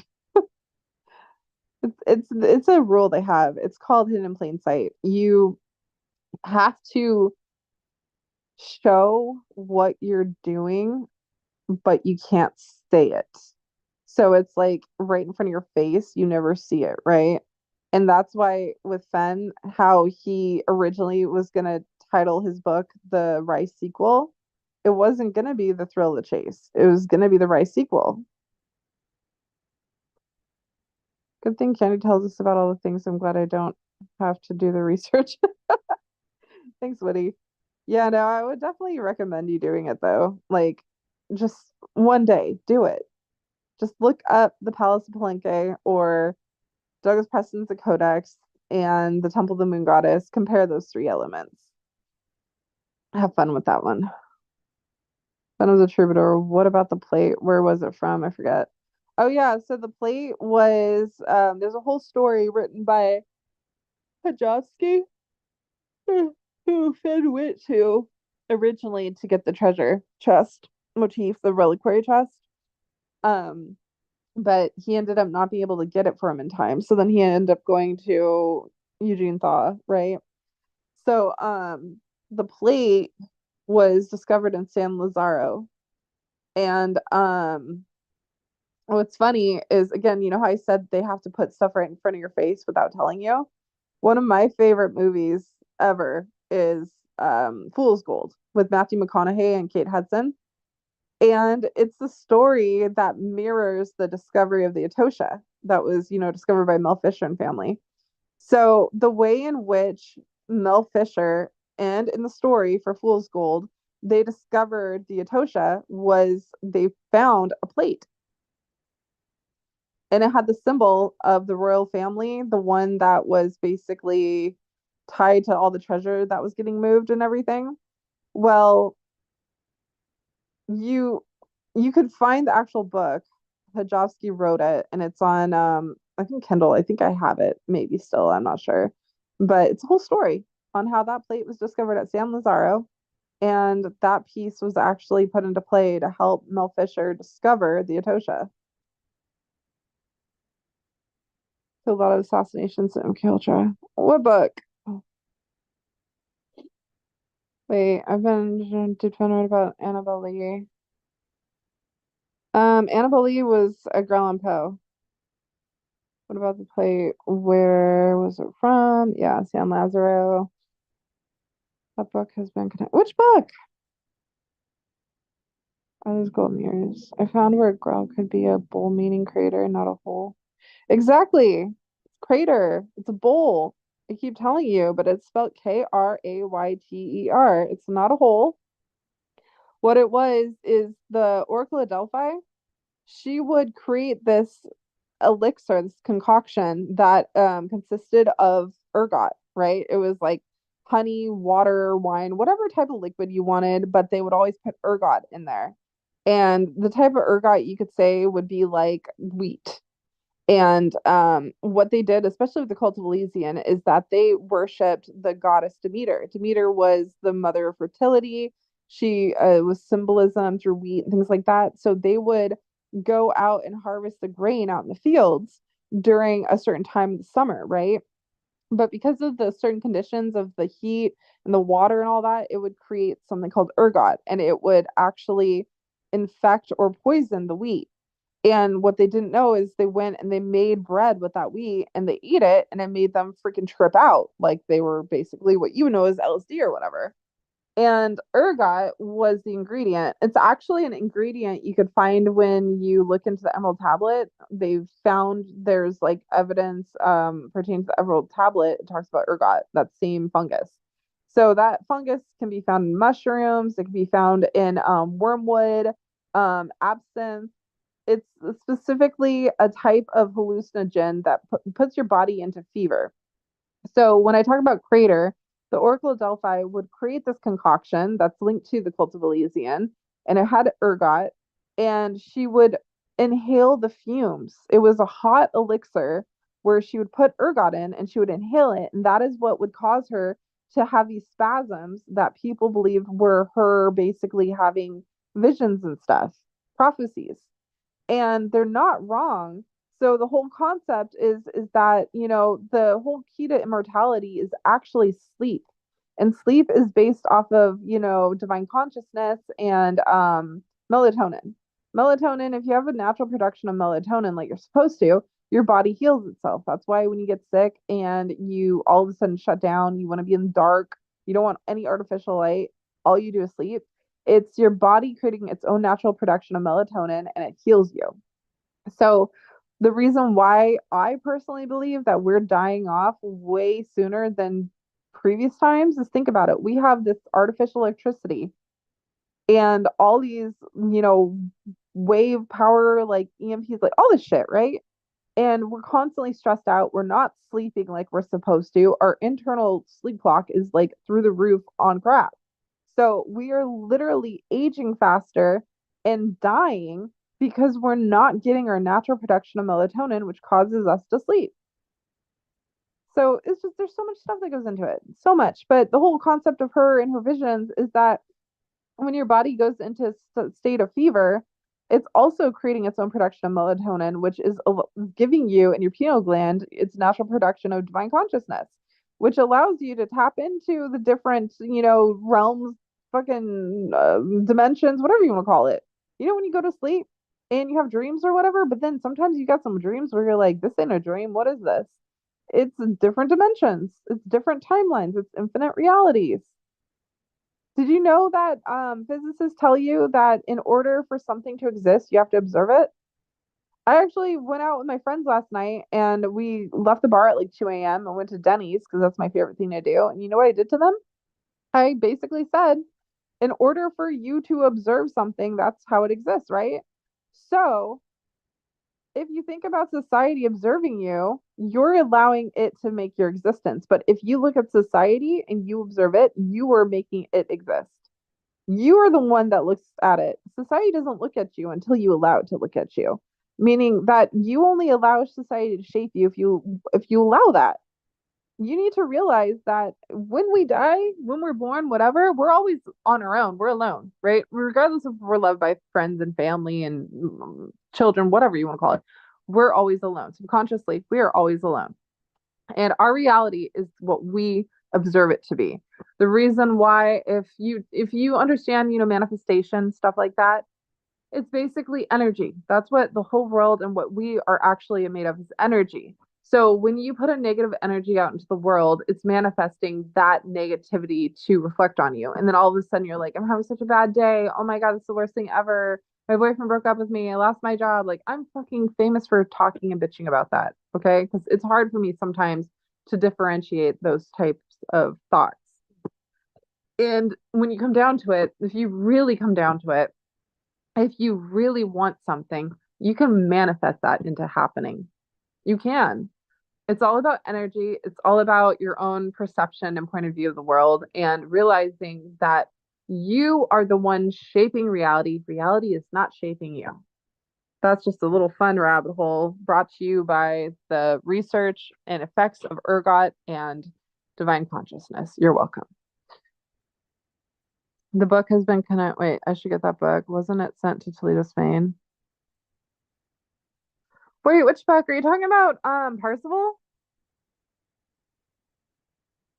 No, okay, so with Parzival, okay, so this is where it gets interesting. So troubadours have pseudonyms. That's what's so fascinating too. They have pseudonyms, right? And they, especially back then, during the time of alchemy, they could not reveal who they were because if you were associated with any type of alchemical properties, you were branded a heretic and burnt at the stake. The only reason Nostradamus was saved was because of Catherine Medici, by the way. And Catherine Medici, she's linked to the Rennes-le-Chateau. Did you know that? Have fun with that one. Same thing with Roslyn Chapel. Anyways, the whole concept of not being able to be associated with alchemy, right? Branded a heretic. You couldn't say anything. So what do? Especially Nostradamus, they let you read between the lines. They wrote stuff and then you figure it out. Oh, it's not what you think it is. It's not just a simple recipe. It's actually like encoded messages. And he would tip you off about it being read between the lines with the Cross of Lorraine. Look up the Cross of Lorraine. You'll have fun with that one. Ben uses the Cross of Lorraine in many illustrations in his books. Anyways, that book, I flag, what was it? I haven't talked about this one in a while. It's been a while. Oh my God. Flegitanus and what was the other one? Anyways, there's a bunch of mystery people. One mystery person comes to another mystery person and talks about this being discovered. So the reason why the troubadours, they have a crest, right? And a motto. The crest is a turtle dove in the crescent of a moon. And the motto is like protecting. I think that yeah, it's protecting, right? And the reason why it's that is the story goes there was this um alchemist slash astronomer, astrologist, I can't remember the name.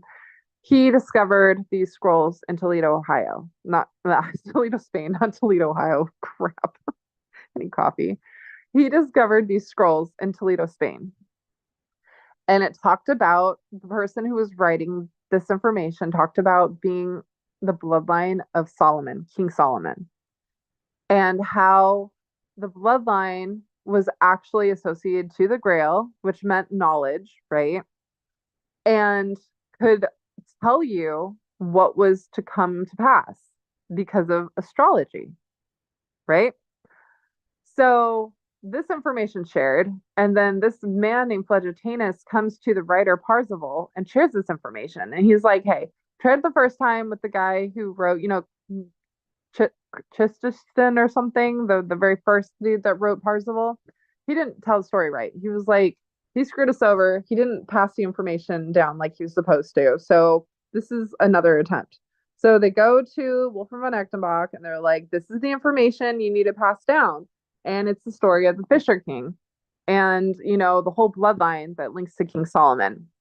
And so the story Parzival, the one written by Wolfram von Echtenbach, the one that I solved because of Fenn's chess motif, it tells the story of the bloodline of King Solomon. And it links to Nostradamus, it links to the Oracle of Delphi. And in the Lost Book of Nostradamus that was recently discovered in the Vatican Library, he even tells you in that book that he is from the bloodline of the Oracle of Delphi. Have fun with that. There's just like this, it's wild, it's cool. And yeah, what Lucky is talking about is it's true. Um, that book was actually discovered like Heimlich Himmler, the a-hole that was responsible for Nazi Germany and all that bullshit. Um, he enacted complete genocide towards the Aryans, right? The Jews and stuff like that, because he was afraid and he believed in the occult and all that other shit. And he was also obsessed with Parzival. But instead of solving it, because he had no brain cells, he kidnapped the dude that actually did translate it.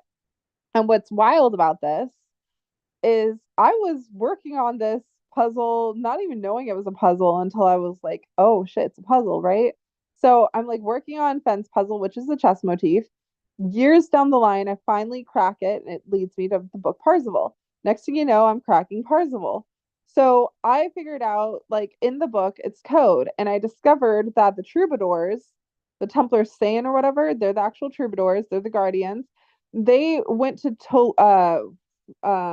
Catalonia, Spain. And that's where the Grail Castle is. You got to figure out the guardian of the Grail. You got to find the Grail Castle, and then you got to find the bloodline. And I figured out that the Grail Castle, what they were protecting, which they were protecting the Emerald Tablet, by the way. That's why in the book the Grail is symbolic of an emerald. They always say it's an emerald. That's how they depict the Grail. And they say that it fell from the stars, and that's the story of Lucifer falling from heaven, and the diadem that he was wearing, it had an emerald in the diadem, and it fell when he fell. And that's the story that they give you about the Grail in the story Parzival.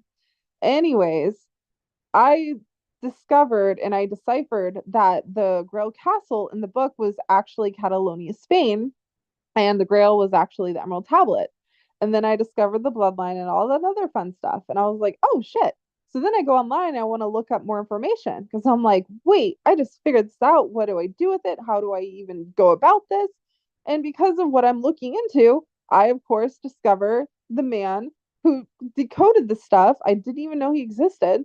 He decoded it, before I was ever born, but I didn't know about it until I cracked it. And then I discovered he also cracked it too, but way before me. Anyways, Heimlich Himmler and Hitler kidnapped this man And they forced him to translate the book. And you know what they did? They went to the monastery, which that's what I found. It was the monastery. They forced him to show him which monastery. He had to do it. So he told them, this is the monastery in Catalonia, Spain. And they went there looking for the Emerald Tablet. And there is actual record, you guys, of Heinrich Himmler and Hitler and his little Nazi goons going to this monastery in Catalonia, Spain, ripping it apart, looking for the Emerald Tablet. That's a fact. That's not theory. That's not, an assumption. That's a fact. So I'm just telling you, I know what I'm talking about. The Knights Templar were connected to the Temple of Solomon. Yep, I know, Lucky. The cross Lorraine was carried by the head Templar. What's his name? That's the thing. You got to differentiate the Templars from the Templar Cian, and the Templar Cian are the Troubadours. So what you want to look at is actually the Troubadours, and it was the very first Troubadour was William of Aquitaine. Catherine of Aquitaine. Was it Catherine of Aquitaine? Shit. Something. Oh shit, what was her name? I can't remember her name right now.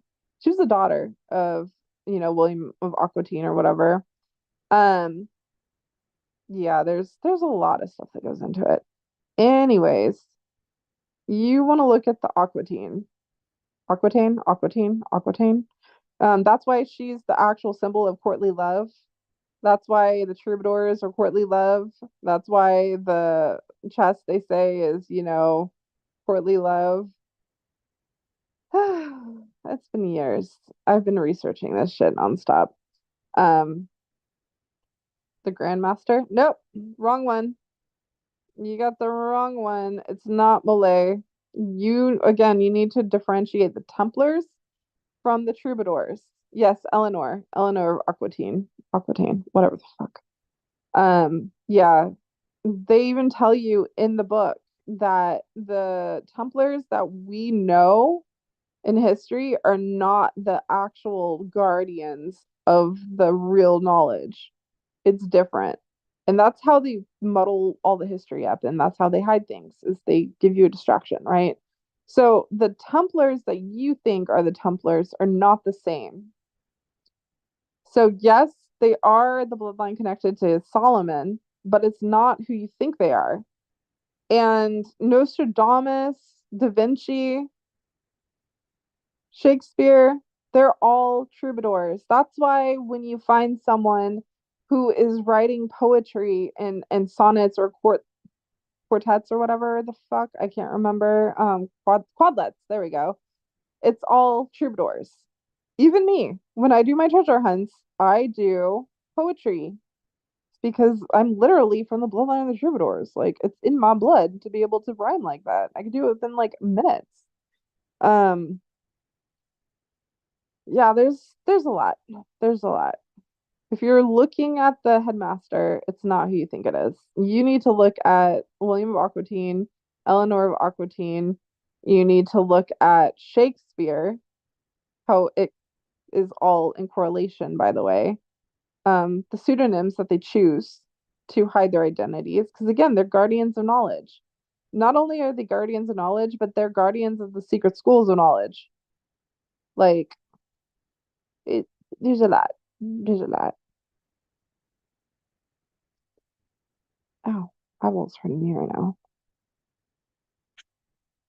Oh, that's okay. Ugh.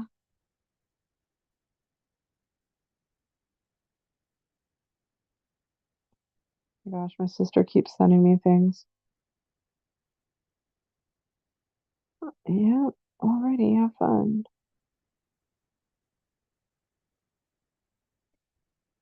I want to be in Greece. Not gonna lie, the like temptation to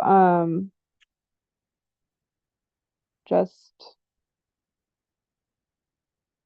move to Greece and just continue doing my research is so strong.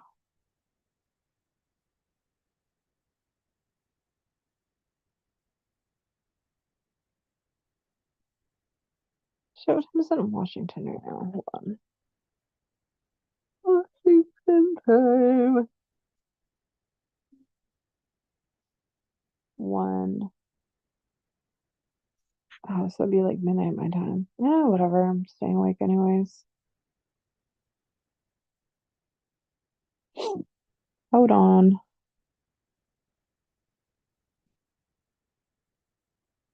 That's a good song.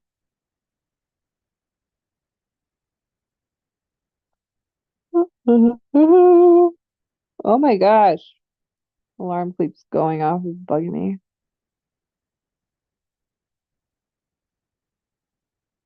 Nope. You have the Mincingers, you have the Troubadours. It's the same people, Lucky, just different names. Different names for the society. Like, trust me. Templars are not what you think. You know the court jesters? The ones that were, the mockery for the kings? They weren't mockeries.